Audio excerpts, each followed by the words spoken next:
In this module, we're going to think about what does a good plan look like.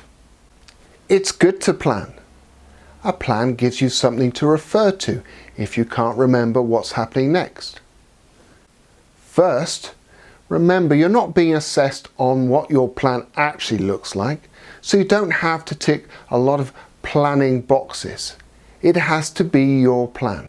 I like to keep my plans very handy, and that means keeping it about the size of my pocket. The way I do it is I fold up a piece of A4 paper into 4 quarters. On this piece of paper, I would have some idea of an introduction, what the activity is going to look like, and some questions I'm going to ask the players once the session is going. If this is your first ever session, why not write out word for word your introduction? You might find yourself reading it off the piece of paper or just glancing down at it as you are introducing this section.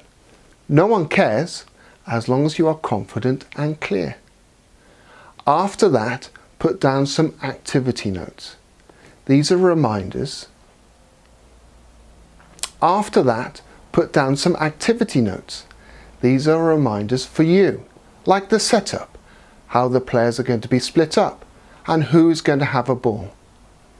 If this takes up the rest of the page of your A4 quarter, then the activity is probably too complicated.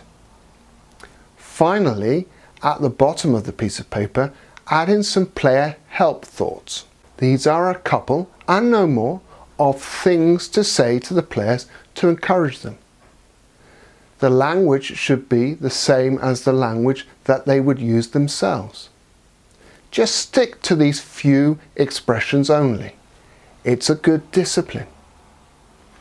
On the other side of the piece of paper, well, you might just have your plan B, just in case if things don't go quite to plan this week. And if you don't use plan B this week, you've got it ready for next week.